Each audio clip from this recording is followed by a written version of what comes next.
نحمده ونصلي ونصلي على رسوله الكريم أما بعد فأعوذ بالله من الشيطان الرجيم بسم الله الرحمن الرحيم ربي اشرح لي صدري ويسر لي أمري واحلل عقدة من لساني يفقهوا قولي ربي زدني علما ربي يسر ولا تعسر وتمم بالخير وبك نستعين اللهم فقهنا في الدين اللهم أرنا الحق حقا وارزقنا اتباعه وأرنا الباطل باطلا وارزقنا اجتنابه آمين ثم آمين۔ السلام علیکم ورحمۃ اللہ وبرکاتہ۔ امید کرتی ہوں آپ سب خیر و عافیت سے ہوں گے، اور اللہ تعالیٰ سے دعا کرتی ہوں اللہ تعالیٰ آپ سب کو اپنے حفظ و امان میں رکھے، آپ کی طرف بڑھنے والا ہر شر اللہ تعالیٰ خیر میں بدل دے، اللہ تعالیٰ آپ سب سے راضی ہو جائے، اللہ تعالیٰ ہم سب سے دین اور دنیا کے بہترین کام لے، آمین ثم آمین۔ الحمدللہ ہم مناسک حج پڑھ رہے ہیں، اور حج کے آخری ارکان جو ہیں، یعنی کہ جب انسان حج مبرور کر لیتا ہے، اور حج کرنے کے بعد اللہ رب العزت نے کیا فرمایا، حج کرنے کے بعد فوراً سے اپنی واپس پرانی زندگی کی طرف مت لوٹو، وہاں پہ کچھ دیر رکو، اللہ تعالیٰ کا ذکر کرو۔ اللہ تعالیٰ کا ذکر کرنے کا مطلب یہ ہے کہ اللہ تعالیٰ کا شکر ادا کرو، اپنے لیے بھلائیوں کی دعا کرو۔ اور ہم نے کل کے لیسن میں پڑھا تھا کہ صرف دنیا ہی نہیں چاہیے ہمیں کیا چاہیے، ہمیں آخرت بھی چاہیے۔ اور آخرت کے لیے کس طرح دعا کرنی ہے کہ پہلے اللہ رب العزت سے اپنے لیے مغفرت کی دعا کرنی ہے، اللہ رب العزت کی حمد و ثنا بیان کرنی ہے، اس کے بعد اللہ تعالیٰ سے دعا کرنی ہے کہ اللہ تعالیٰ ہمیں دنیا کی بھی بلائیاں عطا فرما جو ہمارے لیے فائدے مند ہے، اور آخرت کی بھی نفع مند ہمارے لیے بلائیاں رکھنا۔ آج کی آیت مبارکہ بھی اسی سلسلے میں ہے۔ آغاز کرتے ہیں آج کے آیت مبارکہ کا۔ اعوذ باللہ من الشیطان الرجیم بسم اللہ الرحمن الرحیم۔ وَاذْكُرُوا اللَّهَ، اور تم یاد کرو اللہ تعالیٰ کو، فی ایام، دنوں میں، معدودات، گنتی کے چند، فمن، پھر جو شخص، تعجلا، جلدی کرتا ہے، فی یومین، دو دنوں میں، فلا، تو نہیں، اسما، کوئی گناہ، علیہ، اس پر، ومن، اور جو تأخرا، تخیر کرے، فلا، تو نہیں، اسما، کوئی گناہ، علیہ، اس پر، لما، اس اس کے لیے جو، نتقا، اللہ تعالیٰ سے ڈرے، واتقوا اللہ، اور تم ڈرو اللہ تعالیٰ سے، وعلموا، اور جان لو، انکم، یقیناً تم، الیہ، اسی کی طرف، تحشرون، تم جمع کیے جاؤ گے، ومن الناس، اور لوگوں میں سے کوئی ہے، میں، جس کی یعجبو کا پسند آتی ہے آپ کو، قولہ، بات اس کی، فی الحیات، زندگی میں، الدنیا، دنیا کی، ویشہد اللہ، اور وہ گواہ بنتا ہے اللہ تعالیٰ، وہ گواہ بناتا ہے اللہ تعالیٰ کو، علی، اوپر، ما، اس کے، جو، فی قلبہ، اس کے دل میں ہے، وہوا، حالانکہ وہ، الدو، سخت، خصام، جھگڑالو ہے۔ یہ آج کی ہماری دو آیات مبارکہ تھی۔ اب ہم اس کے رول ورڈ دیکھتے ہیں۔ معدودات، اس کا روٹ ورڈ ہے تعجلا، جلدی کرتا ہے، عین، جیم، لام، اس کا روٹ ورڈ ہے فی یومین، دو دنوں میں، یا، واو، میم، اس کا روٹ ورڈ ہے تأخرا، تخیر کرے، حمزہ، خار، غا، اس کا روٹ ورڈ ہے تحشرون، تم جمع کیے جاؤ گے، ہا، شین، را، اس کا روٹ ورڈ ہے یعجبو کا، پسند آتی ہے آپ کو، عین، جیم، با، اس کا روٹ ورڈ ہے ویشہد، اور وہ گواہ بناتا ہے، شین، ہادا، اس کا روٹ ورڈ ہے فی قلبی ہی، اس کے دل میں، قاف، لام، با، اس کا روٹ ورڈ ہے الدو، سخت، لام، دال، دال، اس کا روٹ ورڈ ہے الخصام، جھگڑالو ہے، خا، صاد، میم، اس کا روٹ ورڈ ہے۔ اب ہم اس کی مختصر سی تفسیر دیکھتے ہیں۔ وَاذْكُرُوا اللَّهَ فِي أَيَّامٍ مَّعْدُودَاتٍ فَمَن تَعَجَّلَ فِي يَوْمَيْنِ فَلَا إِثْمَ عَلَيْهِ وَمَن تَأَخَّرَ فَلَا إِثْمَ عَلَيْهِ لِمَنِ اتَّقَىٰ وَاتَّقُوا اللَّهَ وَاعْلَمُوا أَنَّكُمْ إِلَيْهِ تُحْشَرُونَ، اور گنتی کے چند دن میں اللہ تعالیٰ کو یاد کرو، پھر جو شخص 2 دن میں جلدی کرتا ہے تو اس پر کوئی گناہ نہیں، اور تخیر جو کرتا ہے اس پر بھی کوئی گناہ نہیں۔ اس لیے جو اللہ تعالیٰ سے ڈرے اور اللہ تعالیٰ سے ڈرو اور جان لو یقیناً تم اس کی طرف جمع کیے جاؤ گے۔ وَاذْكُرُوا اللَّهَ فِي أَيَّامٍ مَّعْدُودَاتٍ، اور گنتی کے چند دنوں میں اللہ تعالیٰ کو یاد کرو۔ اس کی کیا وضاحت ہے؟ وَاذْكُرُوا اللَّهَ، اور اللہ تعالیٰ کا ذکر کریں، کیونکہ ان دنوں میں اللہ تعالیٰ کا ذکر کرنا اتنا فضل والا ہے کہ دوسرے دنوں میں نہیں ہے۔ رسول اللہ صلی اللہ علیہ وسلم نے فرمایا ایام تشریق کھانے پینے اور اللہ تعالیٰ کے ذکر کے دن ہے، یعنی کہ عید القربہ کے جو دن ہے اس کو ایام تشریق کہتے ہیں۔ ایام معدودات، اور گنتی کے چند دن ہے، اس سے مراد ایام تشریق ہیں، یعنی کہ 11 12 اور 13 ذی الحجہ، اور یہ وہ دن ہے جس میں حج کے تمام باقی مناسک پورے کیے جاتے ہیں۔ ایام تشریق میں رسول اللہ صلی اللہ علیہ وسلم کی طرح اللہ تعالیٰ کا ذکر کرنا چاہیے، اور آپ صلی اللہ علیہ وسلم ان دنوں میں خاص طور پر تکبیرات پڑھا کرتے تھے۔ بلند آواز میں تکبیرات پڑھنا مسنون ہے، اور یہ تکبیرات صرف فرض نماز کے بعد ہی نہیں، ہر وقت پڑھنی چاہیے۔ کنکریاں مارتے وقت ہر کنکری کے ساتھ تکبیر پڑھنی مسنون ہے۔ قربانی کے جانوروں کو ذبح کرتے وقت اور فرض نماز کے بعد ایام تشریق میں تکبیرات اللہ اکبر اللہ اکبر لا الہ الا اللہ اللہ اکبر اللہ اکبر وللہ الحمد پڑھنی چاہیے۔ فمن تعجل فی یومین فلا اثم علیہ ومن تأخر فلا اثم علیہ لمن اتقى، پھر جو شخص 2 دن میں جلدی کرتا ہے تو اس پر کوئی گناہ نہیں، اور جو تاخیر کرے اس پر بھی کوئی گناہ نہیں، اس لیے جو اللہ تعالیٰ سے ڈرے۔ اس کی کیا وضاحت ہے؟ فمن تعجل فی یومین، پھر جو شخص 2 دن میں جلدی کرتا ہے، اس سے مراد یہ کہ ایام تشریق میں منع سے واپس مکہ، خواہ 12 ذی الحجہ کو ہو یا 13 ذی الحجہ کو، فلا اسم علیہ، تو اس پر کوئی گناہ نہیں، دونوں صورتوں میں حرج کی کوئی بات نہیں ہے۔ ومن تأخر فلا اسم علیہ، اور جو تخیر کرے تو اس پر بھی کوئی گناہ نہیں ہے۔ اصل اہمیت تعداد میں کمی یا اضافے کے نہیں ہے، بلکہ اس کی ہے کہ ان دنوں میں تمہارے رب کے ساتھ تمہارا تعلق کیسا تھا، اور اس کو کس طرح تم نے یاد کیا، یعنی کہ اپنے رب کو تم نے کس طرح ان دنوں میں یاد کیا، کیسے اس کی بھلائی بیان کی، کیسے اس سے دعائیں کرتے رہے۔ لمن اتقى، جس نے تقوی اختیار کیا، جس نے ہر معاملے میں تقوی اختیار کیا، اس کے لیے ہر معاملے میں کوئی حرج کی نفی نہیں ہوگی۔ یعنی کہ آپ لوگ اگر مناسک حج ادائیگی میں یعنی کہ 12 13 اور 14 کے جو دن ہے، اس میں اگر جلدی کرتے ہیں گھر واپس آنے کے لیے تو اس میں بھی کوئی حرج والی بات نہیں ہے۔ اپنے مناسک حج پورے کریں، اللہ تعالیٰ کا خوب ذکر کریں، خوب ذکر کریں۔ اللہ تعالیٰ کو اس ٹائم وہ بندہ بہت ہی پسند ہوتا ہے، کیونکہ اس نے اپنے سبھی گناہوں سے معافی مانگ لی ہوتی ہے، اور اللہ تعالیٰ اس کو معاف کر چکا ہوتا ہے۔ پھر وہ اپنی زندگی کو نئے سرے سے آغاز کرنا چاہ رہا ہوتا ہے، تو وہاں پہ اللہ رب العزت اس کی بے شمار نعمتیں بھی عطا کرتا ہے، اپنی رحمتوں کا نزول فرماتا ہے، اور اللہ تعالیٰ اس کے اپنے غائب سے خزانوں سے اس کی مدد کرتا ہے۔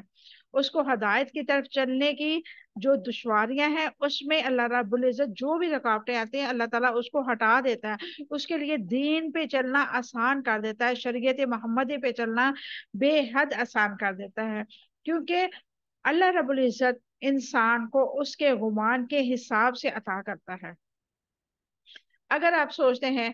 کہ آپ کا رب آپ کو دنیا کے تمام خزانے دینے پہ قادر ہے، تو بالکل وہ قادر ہے،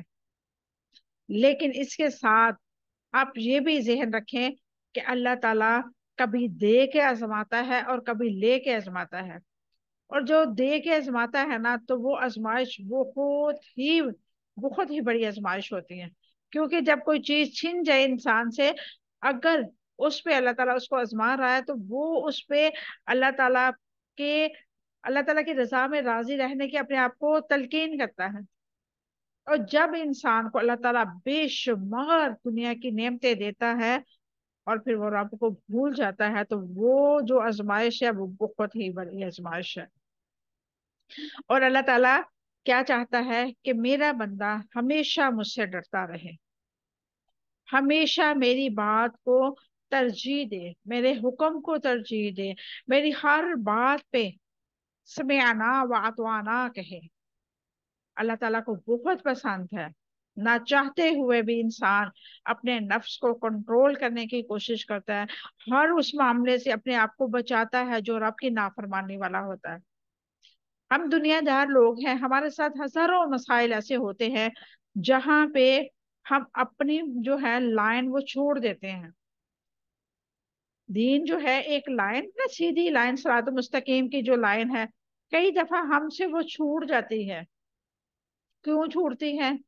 کیونکہ ہم دنیا دار لوگ ہیں، قدم قدم پہ شیطان ہمیں بہکاتا ہے۔ ایسے میں اگر ہم تقوی رکھتے ہیں، اللہ تعالیٰ سے ڈرتے ہیں، اپنے آپ کو بچانے کی کوشش کرتے ہیں، اللہ تعالیٰ سے مدد مانگتے ہیں، تو اللہ تعالیٰ کو وہ بندہ بڑا ہی پسند آتا ہے، بہت زیادہ پسند آتا ہے۔ اللہ تعالیٰ خوش ہوتا ہے اس کو دیکھ کے کہ دیکھو یہ لڑکھڑا رہا ہے، اس کے قدم ڈگمگا رہے ہیں، لیکن یہ میری طرف پھر بھی آ رہا ہے، یہ شیطان کے پیچھے نہیں جا رہا، وہ بہکانے کی ہزاروں کوششیں کر رہا ہے اس کو، لیکن یہ میرے ڈر سے غلطی کرتا بھی ہے تو فوراً مجھ سے رجوع کر لیتا ہے کہ اللہ مجھ سے غلطی ہو گئی، میں ڈگمگا گیا تھا، میرے قدم لڑکھڑا گئے تھے، مجھے تو معاف کر دے۔ اللہ کو وہ بندہ بہت ہی پسند ہے، اور تقوی اسی چیز کا نام ہے۔ آپ چاہ کے بھی اللہ تعالیٰ کی نافرمانی نہ کر سکے، آپ کے سامنے ہزاروں مسائل ہوں، ہزاروں راستے ایسے ہوں جس میں اس کے مسائل حل ہو سکتے ہوں، اس کے باوجود آپ اللہ کی نافرمانی نہ کریں، وہ راستے اختیار نہ کریں، یہ تقوی ہے۔ آپ کے سامنے ہزاروں ایسی چیزیں ہیں، ہزاروں ایسی مثالیں ہیں جو انسان اپنے آپ کو بچا سکتا ہے اپنے نفس کے بہکاوے سے آنے سے، اپنے شیطان کے بہکاوے میں آنے سے۔ اللہ رب العزت نے انسان کو نیکی اور بدی الہام کی، آپ سبھی جانتے ہیں، میں بہت دفعہ آپ لوگوں کو یہ بتا چکی ہوں۔ اب اللہ تعالیٰ انسان کو اختیار دے دیتا ہے کہ یہ جو رستہ ہے یہ اچھا ہے، اینڈ اس کا انجام جو ہے، اس کا اینڈنگ جو ہے بہت اچھی ہے، اور یہ جو رستہ ہے یہ بہت پرکشش ہے، بہت پرکشش ہے، بے شمار اس میں ایسی چیزیں ہیں جو تمہارے دل کو لبھائیں گی، تمہیں خوش کریں گی، تمہیں انجوائمنٹ ملے گی، تم اپنے آپ کو بہت اچھا فیل کرو گے اس راستے پہ چلتے ہوئے، لیکن اس کا انجام جو ہے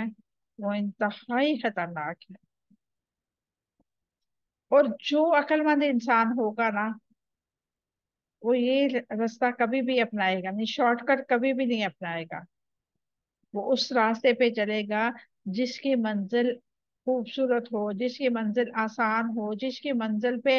رب کی رضا مل رہی ہو، جس کی منزل پہ اللہ تعالیٰ کی خوشنودی مل رہی ہو، جس کی منزل پہ اللہ تعالیٰ کا عرش کا سایہ مل رہا ہو۔ وہ دنیا کی جو پریشانیاں ہیں، دنیا کی جو مصائب ہیں، دنیا کی جو تکلیفیں ہیں، وہ خوشی خوشی اٹھائے گا، وہ ہر چیز کو برداشت کرنے کی طاقت نہ ہوتے ہوئے بھی برداشت کرے گا، اس لیے میرے رب کا وعدہ سچا ہے اور میرا انجام انشاءاللہ بہت اچھا ہوگا۔ اسی کا نام تقویٰ ہے۔ یہ نہیں ہے تقویٰ کہ ہم عبایا پہن لے، ہم لوگوں کو بڑی اچھی اچھی باتیں بتائیں اور خود اس پہ عمل نہ کرے، ہم باہر نکلے تو لوگوں کو بتائیں آج میں نے تہجد بھی پڑھی تھی، آج میں نے اتنی تسبیح کی، آج میں نے یہ کیا، آج میں نے وہ کیا، آج میں نے غریبوں کو کھانا بھی کھلایا، آج میں نے یہ بھی کیا، آج میں نے وہ بھی کیا، اور اپنے ہی بہن بھائیوں کے ساتھ اس کے تعلقات اتنے خراب ہوں کہ ایک دوسرے کی شکل دیکھنے کو بھی روادار نہ ہوں۔ تقوی میں سب کچھ آتا ہے، وہاں پہ حقوق اللہ بھی آتے ہیں اور حقوق العباد بھی آتے ہیں، اور جو انسان ان دونوں کو پورا کرنے کی کوشش کرتا ہے، صرف کوشش، یہ نہیں میں کہہ رہی کہ کریں پورا، ہر حال میں کریں، نہیں، انسان کوشش کرتا ہے، اللہ رب العزت اس میں برکتیں ڈالتا ہے۔ آپ کوشش کر کے دیکھیں، اپنے آپ کو سمجھائیں کہ میں متقی بننا چاہتی ہوں، مجھے متقی بننا ہے، میرے اندر یہ صفت ہے، میں اس کو پالش کروں گی تو وہ لازمی مجھے شو ہوگی، میں نے اپنے آپ کو متقی کی کیٹیگری میں لے کے آنا ہے۔ اب یقین کریں، میرا ایمان ہے آپ ضرور متقی بنیں گے، آپ کو دنیا کے مسائل پھر مسائل نہیں لگیں گے، آپ یہ سوچیں گے کہ یہ جو بات ہو رہی ہے نا، یا میرے ریالٹی مجھے کچھ کہہ رہے ہیں، اس پہ صبر کرنے کا جو اجر ہے نا، وہ جواب دینے میں نہیں ہے۔ اور یقین کریں، یقین کریں، آپ جیسے جیسے صبر کریں گے آپ مضبوط ہوتی جائیں گے، آپ اپنے آپ کو ریلیکس فیل کریں گے، آپ سب کچھ دیکھ کے کہیں گے کہ دفع کریں، کوئی بات نہیں، اللہ تعالیٰ دیکھ رہا ہے، اللہ تعالیٰ کے پاس میرا معاملہ پہنچ گیا، میں جانوں میرا رب جانے، یہ معاملہ میرے رب تک پہنچ چکا ہے، وہ میرے صبر کو بھی جانتا ہے، میری لمٹ کو بھی جانتا ہے، میرا اللہ میرے ساتھ ہے۔ آپ یقین کریں آپ کے لیے یہ دنیا بہت آسان ہو جائے گی، اور اسی کا نام تقویٰ ہے۔ اللہ تعالیٰ ہم سب کو صحیح متقی بنائے، اور تقویٰ جو ہے ایسا اختیار کرنے کی توفیق عطا فرمائے جس کے بعد ہمارے اندر کوئی بھی نیگیٹو سوچ نہ رہے۔ آمین۔ آگے اللہ رب العزت فرماتا ہے وَاتَّقُوا اللَّهَ وَاعْلَمُوا أَنَّكُمْ إِلَيْهِ تُحْشَرُونَ، اور اللہ تعالیٰ سے ڈرو اور جان لو یقیناً تم نے اسی کی طرف جمع کیے گئے ہو۔ اور اللہ تعالیٰ کے نے تقوی کا حکم دیا، اس کی کیا وضاحت ہے؟ وَاتَّقُوا اللَّهَ، اور اللہ تعالیٰ سے ڈرو، اللہ تعالیٰ سے ثواب کی امید کے ساتھ ساتھ اس کے احکامات پر عمل کرو، اور اس کے غضب سے، عذاب سے، خوف سے، اس کی یعنی کہ اس کے حکم کی عدم عدولی نہ کہو، اور اس کی نافرمانی سے اجتناب کرو۔ وَاعْلَمُوا أَنَّكُمْ إِلَيْهِ تُحْشَرُونَ، اور جان لو یقیناً تم اسی کی طرف جمع کیے جاؤ گے۔ حج کے ختم ہونے کے بعد لوگ گھروں کو واپس جانا ہوتا ہے، اس لیے اللہ تعالیٰ نے فرمایا اللہ تعالیٰ سے ڈرتے رہو، تمہیں اس دن اسی طرح جمع ہونا ہے اللہ کے سامنے۔ اللہ تعالیٰ نے میدان عرفات، مزدلفہ کی رات اور حج کے مختلف مقامات کے اجتماعات سے آخرت کے بڑے اجتماعات یعنی حشر میں اکٹھا ہونے کا یاد دلایا ہے، کہ جس اللہ تعالیٰ نے تمہیں زمین پہ پھیلایا وہ تمہیں جمع کرے گا، اس لیے اس سے خوف کھاؤ اور اللہ تعالیٰ کی شریعت پر کاربند رہو۔ سزا، جزا اور سزا کا علم تقویٰ کا سب سے بڑا داعیہ ہے، اس لیے اللہ تعالیٰ نے اس کی ترکیب دلائی ہے۔ حج کا سب سے بڑا سبق یہ ہے کہ تم اللہ تعالیٰ کے پاس اکٹھے کیے جاؤ گے۔ عرفات کے اجتماع قیامت کے اجتماع کا ایک تمثیل ہے۔ اس سے ہمیں کیا پتہ چلتا ہے کہ عرفات کا جو میدان عرفات ہے وہ کھلے میدان میں جیسے لوگ بیٹھے ہوتے ہیں، اوپر کوئی سائبان نہیں ہوتا، اور آج کل جیسے شدت کی گرمی ہوتی ہے حج کے دنوں میں، اور میرے بھائی اور بہن کر کے آئے عمرہ، حج الحمدللہ کر کے آئے، تو انہوں نے جو بات کی نا میرے بہنوئی نے، وہ بہت ہی خوبصورت بات تھی۔ انہوں نے یہ بتایا کہ حج جو ہے، حج کرنا، پیسے لگانا، سب چیزیں آسان ہیں، لیکن میدان عرفات میں رکنا اور اپنے گناہوں سے معافی مانگنا یہ سب سے مشکل کام ہے۔ میرے بہنوئی ایک ہی بات جب واپس آئے تو ایک ہی بات بار بار دہرا رہے تھے کہ اللہ سے گناہ بخشوانا بہت مشکل ہے، اور ان کے آنکھوں میں وہ آنسو آ جاتے تھے بار بار، اور ان کی جو کیفیت تھی میں دیکھ کے تو مجھے اس قدر خوشی بھی ہوئی اور حیرانگی بھی ہوئی۔ ایک ایسا انسان، مرد بہت کم روتے ہیں، اور ایسا انسان عورتوں میں بیٹھ کے، خواتین میں بیٹھ کے، بچوں میں بیٹھ کے یہ بات کر کے رو رہا ہے کہ گناہوں سے اللہ سے معافی طلب کرنا، اپنی مغفرت طلب کرنا بہت مشکل کام ہے۔ اور اللہ تعالیٰ نے یہ ایک طرح کا جیسے ہوتا ہے نا ڈیمو دینا، اور تھوڑی سی مثلاً کہ پہلے بتانا کہ یہ چیز ایسے ہوگی، اللہ تعالیٰ نے میدان عرفات میں اکٹھا کر کے بتایا لوگوں کو کہ حشر کا دن بھی ایسا ہی ہوگا، اور اس سے کئی گنا سخت ہوگا، کئی گنا سخت ہوگا۔ انسان اپنی عقل کے جتنے بھی گھوڑے دوڑانا چاہے دوڑا لے، اور اس دن کو سخت صبر کر لے، وہ اس سے بھی کہیں زیادہ سخت ہوگا۔ ہاں البتہ جو اللہ تعالیٰ سے ڈرتے ہیں، جو تقوی اختیار کرتے ہیں، اور اللہ تعالیٰ کی شریعت پر اپنے آپ کو کاربند رکھتے ہیں، اللہ تعالیٰ سے ہر وقت اپنے آپ کو بخشوانے کے چکروں میں رہتے ہیں، اور اللہ تعالیٰ سے اپنے لیے ہر ٹائم ہدایت کی دعا طلب کرتے ہیں، ان کے لیے وہ دن انشاءاللہ آسان ہوگا اللہ تعالیٰ کے فضل و کرم سے۔ اور ہم اللہ تعالیٰ سے دعا کرتے ہیں کہ اللہ تعالیٰ ہمیں بھی اس دن ایسے ہی اپنی رحمتوں کے سائے کے نیچے جگہ عطا فرمائے، اور ہمیں اس دنیا میں ایسے عمل کرنے کی توفیق عطا فرمائے جو ہمیں عرش عظیم کا سایہ نصیب فرما سکے۔ آگے اللہ رب العزت فرماتا ہے وَمِنَ النَّاسِ مَن يُعْجِبُكَ قَوْلُهُ فِي الْحَيَاةِ الدُّنْيَا وَيُشْهِدُ اللَّهَ عَلَى مَا فِي قَلْبِهِ وَهُوَ أَلَدُّ الْخِصَامِ، اور لوگوں میں سے کوئی ہے جس کی بات دنیا کی زندگی میں آپ کو بہت پسند آتی ہے، اور جو اس کے دل میں ہے اس پر وہ اللہ تعالیٰ کو گواہ بناتا ہے، حالانکہ کہ وہ سخت جھگڑالو ہے۔ وَمِنَ النَّاسِ مَن يُعْجِبُكَ قَوْلُهُ فِي الْحَيَاةِ الدُّنْيَا، اور لوگوں میں سے کوئی ہے جس کی بات دنیا کی زندگی میں آپ کو بہت پسند آتی ہے۔ اس کی کیا وضاحت ہے؟ وَمِنَ النَّاسِ، اور لوگوں میں سے کوئی ہے۔ پچھلی آیات میں اللہ رب العزت نے دو لوگوں کا ذکر کیا، ایک وہ تھے جو دنیا طلب کر رہے تھے، یعنی کہ ربنا وَمِنْهُم مَن يَقُولُ رَبَّنَا آتِنَا فِي الدُّنْيَا وَمَا لَهُ فِي الْآخِرَةِ مِنْ خَلَاقٍ، جنہوں نے یہ دعا کی، اور دوسرے گروہ وہ تھا جن کو اللہ رب العزت نے کیا فرمایا، ان کو اللہ تعالیٰ نے تقوی شعور عطا فرمایا، اور نبی کریم صلی اللہ علیہ وسلم کی اشفاء حسنہ پہ چلتے ہوئے اللہ تعالیٰ نے کیا ان کے لیے ارشاد فرمایا وَمِنْهُم مَن يَقُولُ رَبَّنَا آتِنَا فِي الدُّنْيَا حَسَنَةً وَفِي الْآخِرَةِ حَسَنَةً وَقِنَا عَذَابَ النَّارِ۔ اور ان دونوں میں مختلف چیزیں کیا تھیں؟ ایک نے صرف دنیا طلب کی، ایک نے دنیا بھی طلب کی اور اللہ تعالیٰ سے آخرت بھی طلب کی، اور ان دونوں میں بہتر کون ہوا؟ جس نے آخرت بھی طلب کی۔ اب اللہ تعالیٰ نے ایک ایسے انسان کا حال بیان کرنے کی خبر دی ہے جو زبان سے ایسی بات کرتا ہے کہ اس کا عمل اس سے مخالفت کرتا ہے، یعنی کہ منافق انسان جو بہت ہی اچھی باتیں کرتا ہے، بہت میٹھا لہجہ، بہت نرم لہجہ، بڑی من پسند باتیں، اور جیسا منہ ویسی باتیں، جیسے کہتے ہیں نا تیرے منہ پہ تیرے اور میرے منہ پہ میرے، ان لوگوں کا اللہ رب العزت نے اس آیت میں احوال جو ہے بیان کرنے لگا ہے۔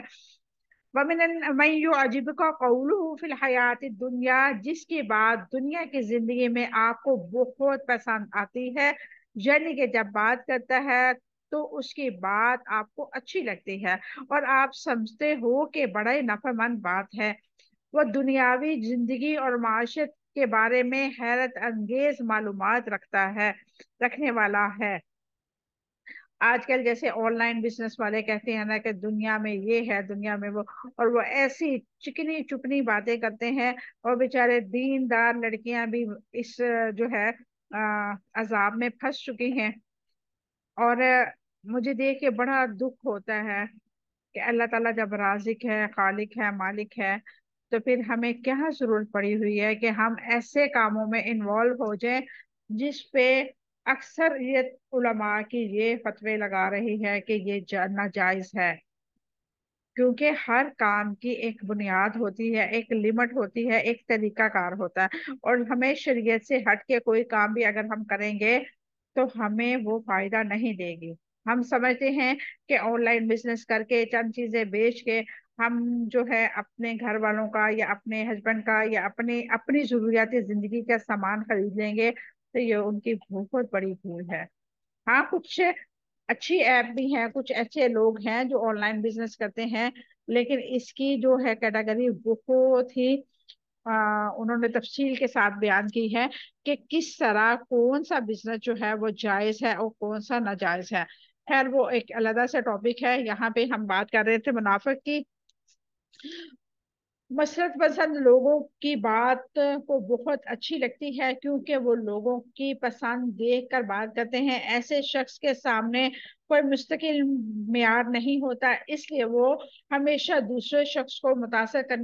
کرنا چاہتا ہے۔ وہ یہ نہیں دیکھتا کہ حق کیا ہے نہ حق کیا ہے۔ حق کے ساتھ وفاداری نہ ہونے کی وجہ سے وہ دلی جذبے کے بغیر صرف زبان سے خوبصورت باتیں کرتا ہے جو پسند کی جاتی ہیں۔ اللہ رب العزت نے فرمایا وَإِذَا رَأَيْتَهُمْ تُعْجِبُكَ أَجْسَامُهُمْ وَإِن يَقُولُوا تَسْمَعْ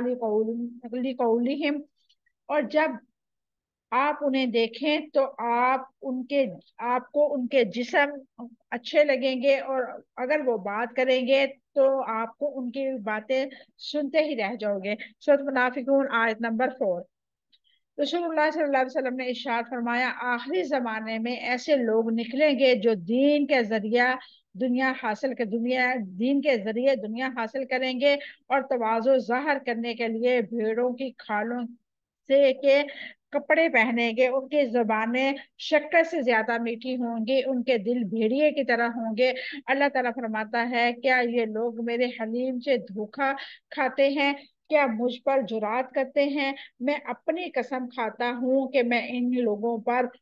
ان کی ہی میں سے ایسا فتنہ بھیجوں گا جو ان کے ہوش مند عقل والا ہوگا اور ان کو حیران کر دے گا۔ اللہ اکبر کبیرہ۔